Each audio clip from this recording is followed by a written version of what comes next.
Heritage of Hakim Ajmal ख़ां हिंदुस्तानी दवाखाना।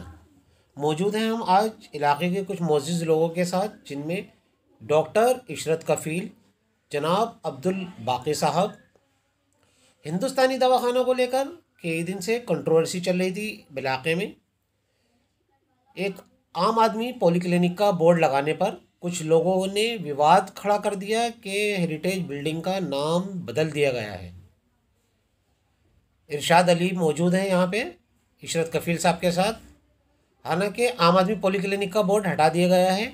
आइए बात करते हैं डॉक्टर इशरत कफ़ील साहब से, क्या कहते हैं वो हकीम अजमल ख़ां की इस विरासती बिल्डिंग को लेकर।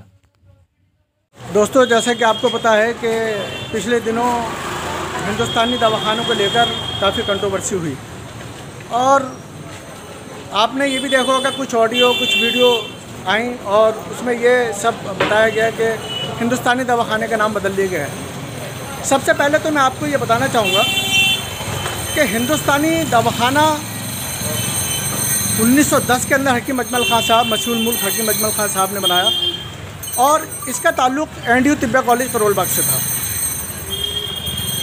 जो सबसे बड़ी बात यह है, जो जिन लोगों ने यह एतराज़ किया कि ये बोर्ड लगाने के बाद कि ये जो आम आदमी पॉलीक्लिनिक का बोर्ड है, इससे दवाखाने का नाम चेंज कर दिया गया है, तो मैं इसके लिए सबसे पहले आपको बताना चाहूँगा कि ये हेरिटेज बिल्डिंग है।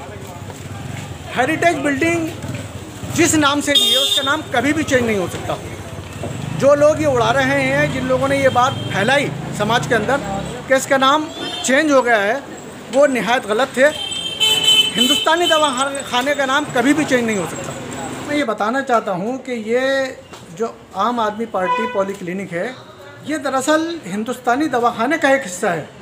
हिंदुस्तानी दवाखाना का नाम न कभी चेंज होगा और न कभी चेंज हुआ है। अब आ जाइए दूसरी तरफ। अभी परसों हमने एक वीडियो देखी, हमारे बल्ली मारान के पूर्व एमएलए जो मंत्री भी रह चुके हैं, जनाब हारून यूसुफ साहब, उन्होंने बड़ी लंबी लंबी बातें की कि दिल्ली सरकार ने, जब मैं शीला दीक्षित सरकार ने हिंदुस्तानी दवाखाने के अंदर ये काम किया, वो काम किया, ये काम किया, और हकीम अजमल ख़ां के बहुत बड़े हमदर्द वो बन रहे थे।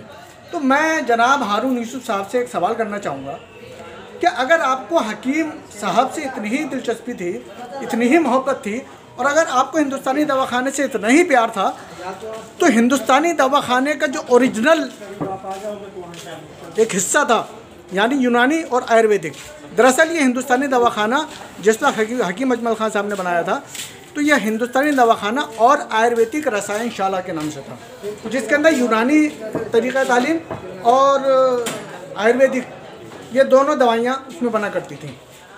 तो मैं ये पूछना चाहता हूँ जनाब हारून यूसुफ साहब से कि अगर उनको इतनी ही दिलचस्पी थी, तो उन्होंने जिस वक्त दिल्ली सरकार ने, शीला दीक्षित सरकार ने इसको पॉलीक्लिनिक में चेंज कर रही थी, तो उस वक्त एलोपैथिक और होम्योपैथिक को क्यों शामिल किया गया? उस वक्त इसको जो उसका ओरिजिनल मकाम था हिंदुस्तानी दवाखाने का, यानी यूनानी और आयुर्वेद, उसी पर ही क्यों नहीं कायम किया गया? चलिए, मैं कहता हूँ कि अगर दिल्ली सरकार ने उसको पॉलीक्लिनिक बना भी दिया, तो आज भी ये पॉलीक्लिनिक ही है।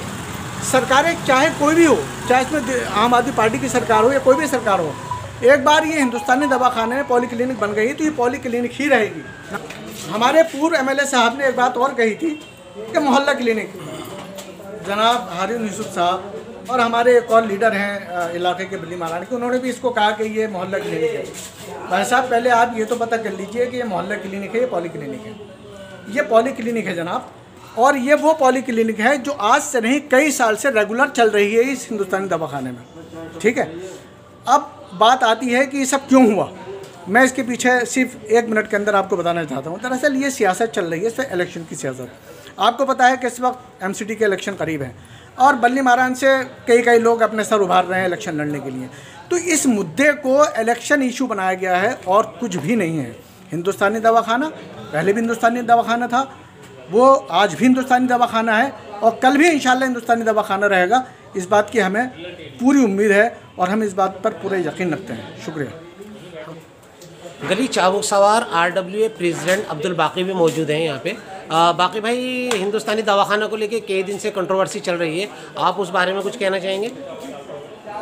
अभी जैसे डॉक्टर साहब ने बताया, ये चीज़ तो हमारे यहाँ के हमारे एमएलए हमारे मंत्री साहब इमरान हुसैन साहब ने बाकायदा मीडिया के अंदर, और आपने शायद कल अखबारात में तमाम जगह परसों पढ़ा होगा, उन्होंने ये बात को बिल्कुल क्लियर कर दिया है कि हिंदुस्तानी दवाखाने का कोई नाम चेंज नहीं होगा, और ऐसा कोई प्लान भी नहीं था गवर्नमेंट का। ये बिल्कुल वाकई, क्योंकि ये इस वक्त सियासत का दौर ज़रा तेज़ी पर है, सब अपने अपनी बातें कर रहे हैं, लेकिन असल में सिर्फ इतना है कि इसका कंस्ट्रक्शन होना है, इसको रेनोवेट होना है, इसमें अच्छी कुछ मशीनरीज इनके अंदर बढ़ाई जाएंगी, और इसमें हमारी दिल्ली सरकार का मकसद ये है कि जो इमरजेंसी जिसके लिए हम बड़े हॉस्पिटल्स के अंदर यहाँ के पेशेंट जाते हैं, उनको फौरी तौर पर जो इमरजेंसी के केसेस हैं वो इंशाल्लाह यहीं पर वो अटेंड कर लिए जाया करेंगे, उसको इस लेवल पर करना है। और इसका इमरान साहब की कोशिशों से ये जल्द से जल्द इसको मुकम्मल भी होगा, और हमारे दिल्ली के चीफ मिनिस्टर अरविंद केजरीवाल साहब इसका इनॉग्रेशन भी करेंगे। तो सिर्फ इतना है, नाम चेंज करने का ना कोई प्लान था ना होगा, इस बात को हमारे मंत्री जी ने बिल्कुल क्लियर कर दिया है, और ये सिर्फ एक सियासी मुद्दा है। और क्योंकि इसका नाम मसीहुल मुल्क हकीम अजमल ख़ान साहब से मुंसलिक है, उन्हीं का ये एक दस्त मुबारक से इसकी शुरुआत की गई थी, और ये एक हेरिटेज बिल्डिंग है। और आप मेरे ख़्याल में आप तमाम लोगों को इस चीज़ का मालूम होना चाहिए कि हेरिटेज बिल्डिंग के ना कभी नाम चेंज होते हैं, ना इसका कभी नाम चेंज होगा। इसका वही हिंदुस्तानी दवाखाना नाम है, और इंशाल्लाह इसका वही नाम रहेगा। तो ये गलतफहमी मेरे ख्याल में सबको दूर कर लेनी चाहिए। शुक्रिया।